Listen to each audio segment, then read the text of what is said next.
하나님의 평화가 모든 교우들 삶 가운데 가득하길 바랍니다. 이번 주간은 한국의 아주 큰 명절이죠. 설 명절입니다. 즐거운 또 그런 명절이 되기를 바랍니다.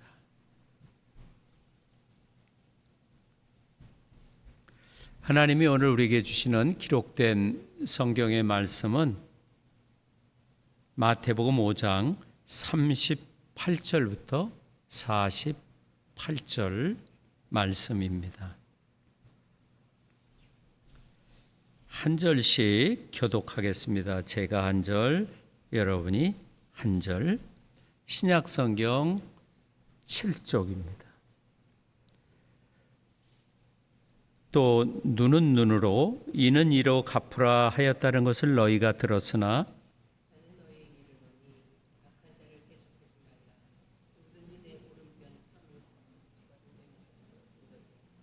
또 너를 고발하여 속옷을 가지고자 하는 자에게 겉옷까지도 가지게 하며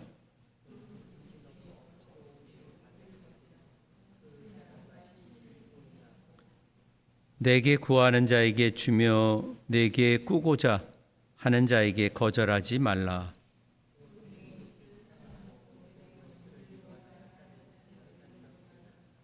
나는 너에게 이르노니 너희 원수를 사랑하며 너희를 박해하는 자를 위하여 기도하라.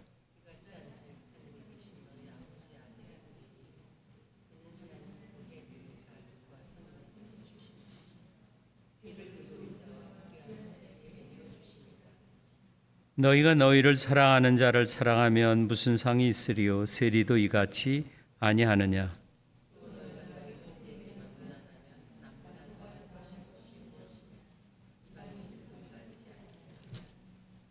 그러므로 하늘에 계신 너희 아버지의 온전하심과 같이 너희도 온전하라.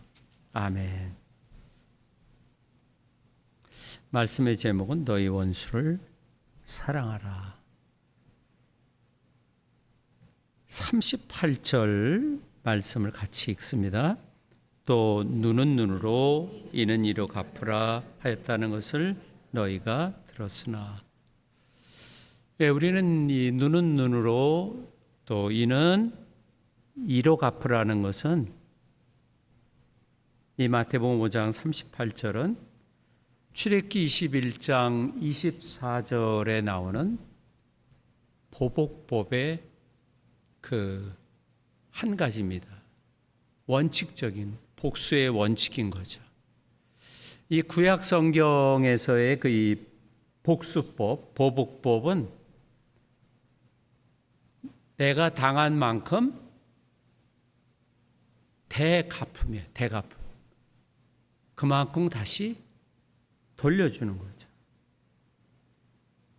그래서 이 출애굽기나 또 예수님이 인용하신 마태복음의 눈은 눈으로 이는 이로 갚으라는 이 복수법은 근친 복수 같은 개인적인 그 보복을 제한하려는 겁니다. 이 법이 있었기 때문에 구약에서는 어떻게 하냐면 우리 그 가족 중에서 누구 어떤 한 친척 중에 누구 한 명을 죽였다. 그럼 이 가족 중에서 이 사람을 대신해서 보복할 한 사람이 있습니다. 그 사람이 가서 그 죽인 사람을 어떻게 해요? 그대로 죽여야 돼요. 죽이지 않을 수가 없는 거예요. 왜? 법이 그렇기 때문에. 그래서 이 눈은 눈으로 이는 이로 갚으라는 것은 무제약적인 보복을 제한하는 겁니다. 저쪽에서 한 사람만 죽였는데 저쪽 가서 안 갚으면 한다고 2명, 3명, 여러 명을 죽이면은 이건 무제한적인 거죠. 그래서 이 원칙은 죄 지은 사람에게 똑같은 정도로 복수해 주는 거예요. 똑같은 정도로 불이익을 주는 것이 바로 이 보복법의 원리다 하는 거죠.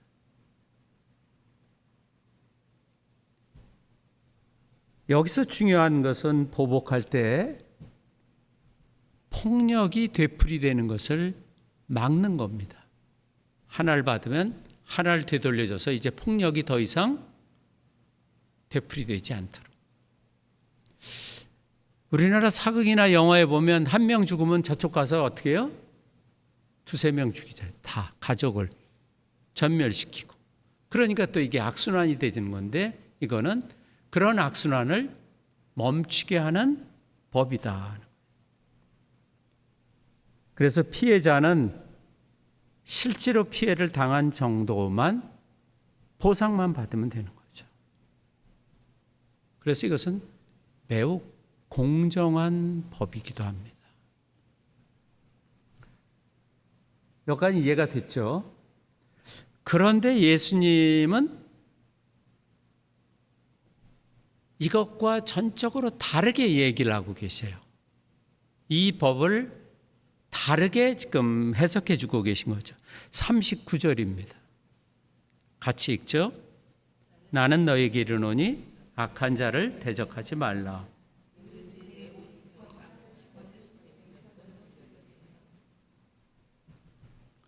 예, 이 악한 자, 나에게 그 해를 준 그 자를 어떻게 해요? 대적하지 말라. 이것은 뭐냐면 앙갚음을 단념하라는 거예요. 지금 우리는 구약에 있는 이는 이로, 눈은 눈으로 아주 공정한 그 법이 있는데 그것마저도 어떻게 해요? 포기하는, 당연한 권리, 율법에 있는 당연한 복수의 그 권리가 있는데도 그 권리를 주장하는 것이 아니라 권리를 포기하라고 하시는 거예요. 이것이 그리스도인이 행해야 할 사랑의 법칙이다. 나에게 나쁜 일을 한 자를 절대로 대적하지 말라는 이 가르침은 보복을 쓸데없게 만드는 거예요. 그래서 같은 악의 수단으로 악한 자에게 맞서지 말아야 한다. 그러면서 한 세 가지 예를 드십니다. 명예를 훼손하고 내 권리를 빼앗을 때 예수님은 예상치 못한 정도로 새롭고 놀라운 방법으로 그 복수의 앙갚음의 악순환을 끊어야 한다고 말씀하시는 거예요. 그것이 39절에서부터 42절 말씀입니다. 39절 한 절만 같이 읽어보죠. 시작. 나는 너에게 이르노니 악한 자를 대적하라. 누구에든지 네 오른편 뺨을 치는 자를. 이건 세상적인 일반적인 악한 것이 아니라 나에게 해를 준 내 원수를 얘기하는 거예요. 그 사람을 향해서 어떻게 해요? 한 대 맞으면 다른 것까지 돌려대라는 거죠. 즉 복수심을 그 악의 수단으로 보복하는 게 아니라 그 복수심을 너그러운 마음으로 어떻게 해요? 누그러뜨리라는 거죠. 가라앉히라는 거죠. 이것은 다가오는 천국이 가까이 왔기 때문에 행해야 되는 삶의 방식이다. 마태복음의 산상수훈은 중요한 주제가 있는데 그것은 이미 동토하는 천국이 이미 시작됐기 때문에 천국에 걸맞는 행위가 바로 정당한 권리로 복수하는 것이 아니라 복수를 포기하는 것이다 하는 거예요.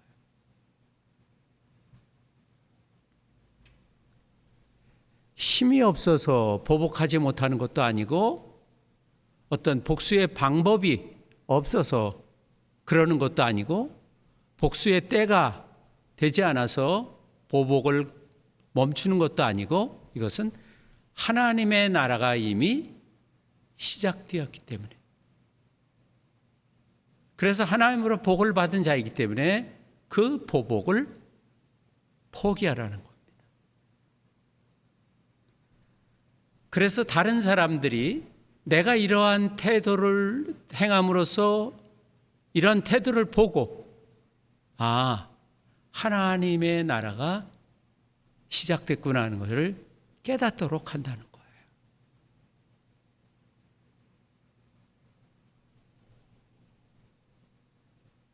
그래서 복수는 우리의 임무가 아니라 하나님의 임무다. 그래서 서신서에서는 복수는 하나님께 맡겨라. 그래서 우리는 내가 복수하려고 그럴 때 복수의 권한은 하나님께 있는데 내가 복수하려고 달려드는 건 하나님의 복수의 권한을 침해하는 거라. 하나님의 권리를 침해하는 그러한 일이 된다는 거죠. 그래서 예수님은 천국 복음을 받아들인 우리는 복수하지 말고 사랑하라고 요청하시는 겁니다.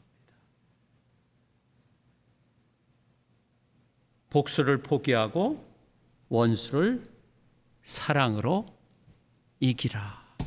그것이 42절까지의 말씀입니다. 같은 그 내용이지만 좀 다른 측면에서 또 예수님은 말씀하시는데 43절 44절입니다. 44절 같이 한번 읽죠. 시작.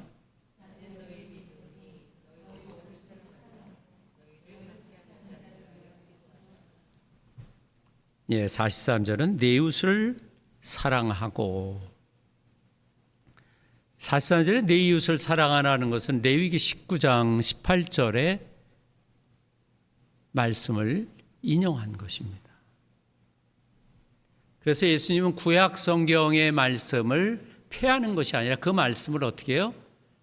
좀 넓혀서 이 원수 사랑에 대해서 이야기하는 겁니다.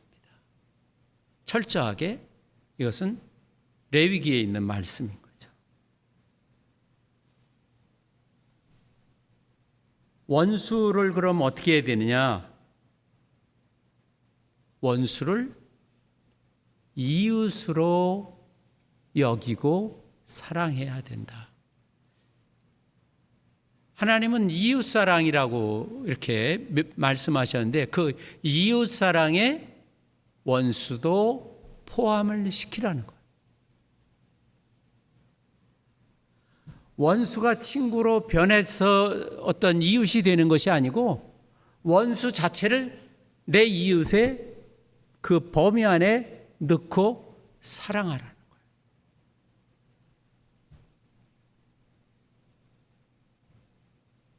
그 44절에 나는 너에게 명령하는데 너희 원수를 사랑하며 너희 박해하는 자를 위하여 기도하라.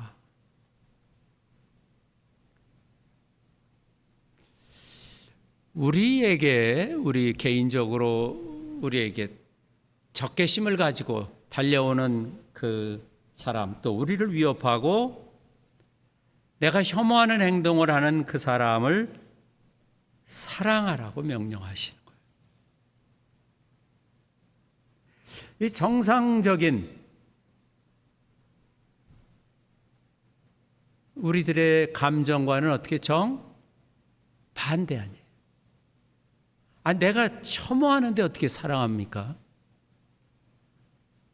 내가 싫어서 진저리가 나는데 사랑하네.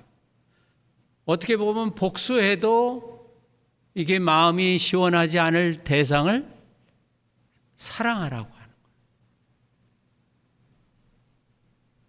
정상적인 우리의 감정과 정반대되는 명령을 하시는 겁니다. 원수를 사랑하라.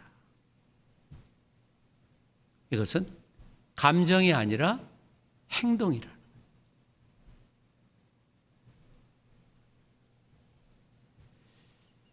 잠언에는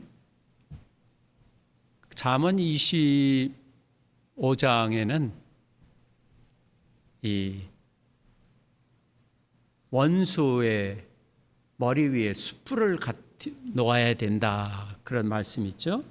내 원수가 배고파하거든 식물을 먹이고 목말라 하거든 물을 마시게 하라.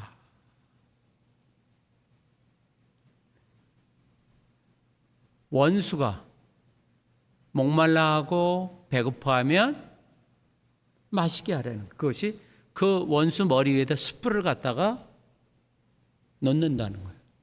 전에도 이야기했지만 이것은 진짜 숯불을 놓는 게 아니고, 원수 앞에서 좋은 선한 행동을 하면 이 원수가 깨닫고 아유 내가 잘못했네 하고 회개하고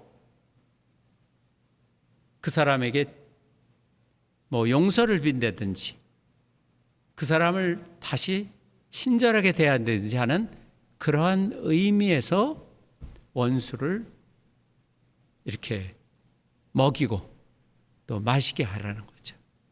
그게 그 핀숯불을 머리에 놓는다는 거죠. 자기가 잘못한 것을 깨닫고 부끄러워서 이제 세상 말로 제정신이 든다는 거예요.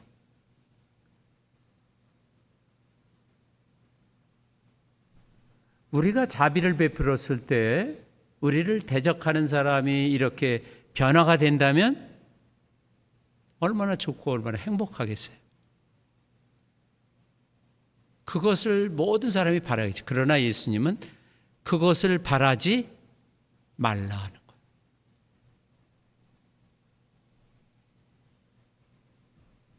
이 필연적인 선한 행동을 해서 원수가 바뀌는 이러한 긍정적인 결과를 염두에 두지 말라는 거예요.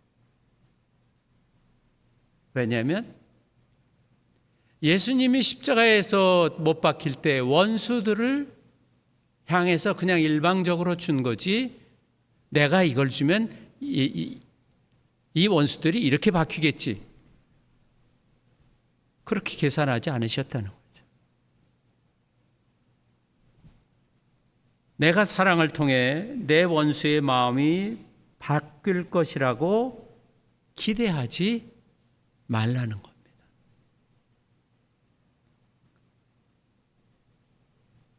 그러면서 예수님이 원수를 대하는 가르침은 사랑하라는 거예요.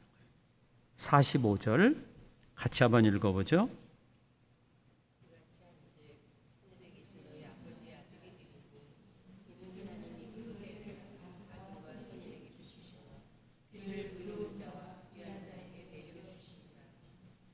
예. 그러니까 우리가 할 것은 사랑하는 거예요. 여기 44절에 원수를 사랑하며 너희를 박해하는 자를 위하여 무엇하라? 예, 그 원수예요. 박해하는 자나 원수나 같은 악한 자 아니에요. 나에게 해를 주고 나를 죽이려고 달려드는 그를 위해서 기도하라.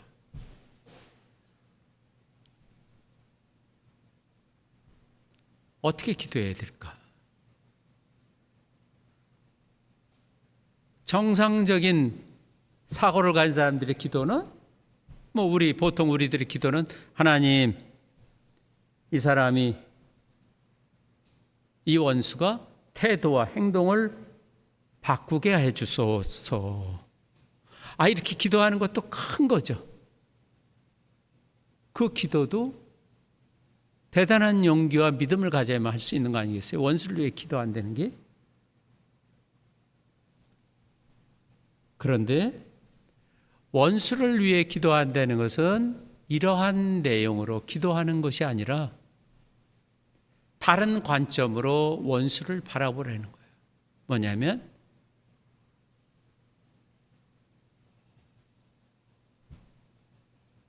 저 원수도 하나님의 형상으로 창조된 사람이라고 하는 거예요.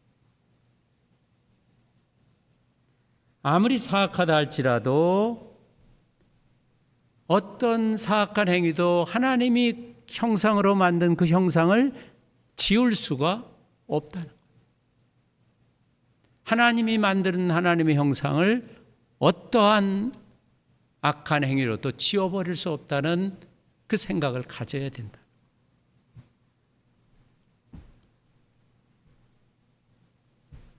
그러면서 우리가 우리의 어떤 불순종에도, 우리의 어떤 내가 한 어떤 그 악한 행위에도 불구하고 우리를 사랑하실 수 있는 하나님은 우리를 미워하고 학대하는 자들도 사랑하실 수 있는 분이라. 이런 생각을 갖지 않고는 원수를 위해 기도하는 것이 어려운 거예요. 그래서 하나님 사랑의 관점에서 원수를 바라보라는 거죠. 내가 당한 고통, 내가 당한 피해, 내가 당한 어떤 어려움을 통해서 상대를 바라본다고 하면 사랑할 사람과 관계할 사람이 이 세상에 아무도 없어요. 혼자 살아갈 수밖에 없는 거예요.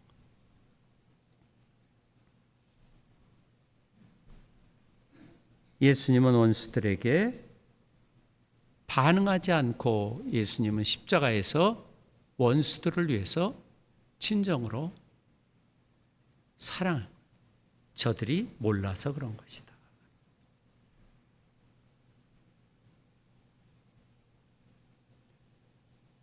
(45절) 다시 한번 읽어보죠. 이같이 한즉 하늘에 계신 너희 아버지의 아들이 되니 이는 하나님이 그 애를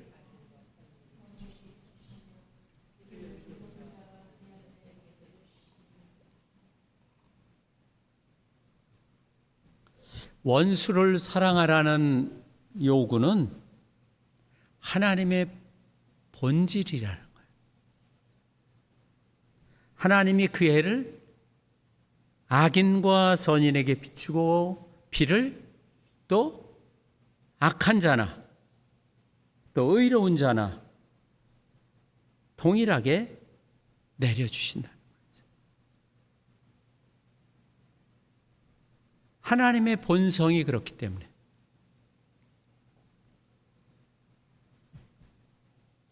그래서 원수를 사랑하는 것은 하나님의 성품이라는 거예요. 자연계에서 선한 자에게나 악한 자 모두에게 햇빛과 비를 그 비의 복을 내려주시는 이 사실에서 드러났듯이 선한 자나 악한 자 모두에게 관대하게 대하시는 하나님의 성품이라는 거예요.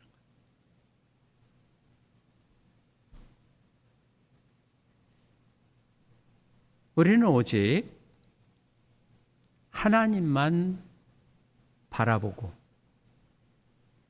그분이 지금 예수 그리스도를 통해서 사람들을 위해 더욱이 은혜를 모르는 자들과 악한 자들을 위해서도 행하시는 일을 우리는 바라보아야 된다는 거죠. 우리가 상대를 골라가며 사랑하지 않을 때 사람들이 우리가 하나님의 자녀라는 것을 알아볼 수 있다는 겁니다. 해와 빛처럼 좋은 것을 아무 제한 없이 선물로 베풀어 주시는 이 하나님의 본성이 바로 우리의 본성이 되어야 된다. 하나님은 편애하지 않고 하나님은 누구에게나 다 똑같이 복을 주신다고 하는 거죠. 46절과 47절은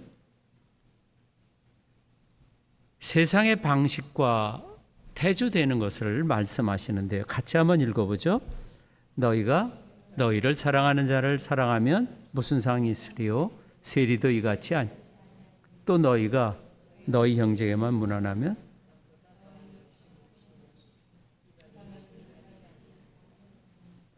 사랑하는 자를 사랑하는 것, 선물 주는 자를 선물 되돌려 주는 것, 주고받는 거 아니에요? 이게 세상의 원리 아니겠어요? 주고받기로 개인적인 이익에 이끌려 서로 관계를 하는 거죠. 이러한 태도가 죄인들의 전형적인 모습이다. 이 세상 사람들은 그렇게 살아간다는 거죠. 그것은 세리, 즉 경멸받는 죄인인 세리도 자신을 사랑해 주는 자를 사랑하고 이방인들도 자신이 사랑하는 자를 환대한다는 거죠. 그러나 예수님의 제자, 즉 천국 복음을 받아들인 사람들은 다른 사람이 나에게 어떻게 행동하는 자에 따라서 반응해서는 안 된다는 거예요. 내 행동의 기준이 저 사람이 내게 한 행동이 내가 하는 행동의 기준이 돼서는 안 되고, 내 행동의 기준은 내가 아니라 누구요? 천국, 예수 그리스도, 하나님이어야 된다는 거죠.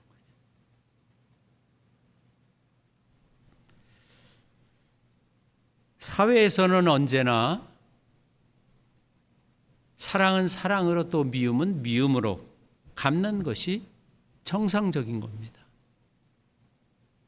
그러나 우리는 복받은 자로서 세상의 빛과 소금의 역할을 하는 자이기 때문에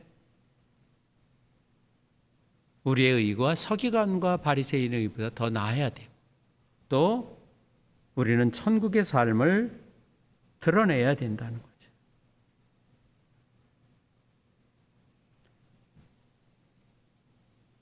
우리는 사랑의 삶을 사는데 이것이 우리의 삶의 완성이잖아요. 그런데 그것은 내가 원하는 것을 골라서 그 사람을 사랑하는 것이 아니라는 거예요. 모든 사람들을 향해야 된다. 나를 혐오하는 사람을 향해서도 사랑해야 된다.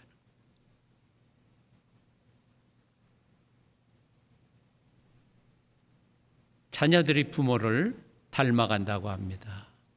바로 오늘 결론적인 말씀인데요. 48절 같이 읽어보죠. 그러므로 하늘에 계신 너희 아버지의 온전하신 것 같이 너희도. 온전하다라는 것은 100%를 얘기하는 것이 아니라 무엇을 마음을 다 바친다, 일편단심으로 한다, 한 마음으로 한다, 그리고 어떤 일을 완전하게 처리한다는 그런 의미입니다.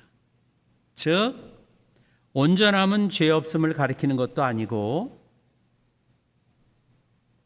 성숙해지는 과정을 이야기하는 거예요. 우리는 사랑 안에서 하나님을 닮아가야 돼. 우리의 아버지를 닮아가는 거예요. 가정에서 자녀가 부모를 닮아가는 것처럼. 그래서 에베소 5장 1절에 그러므로 사랑을 받는 자녀같이 너희는 하나님을 본받는 자가 되고. 우리는 하나님을 닮아가는 것이 우리 삶의 목표인 것입니다. 우리는 하나님을 본받아서 우리 사랑 안에서 모든 사람을 포용해야 합니다. 왜냐하면 우리의 아버지가 원수까지도 포용하셨기 때문이에요.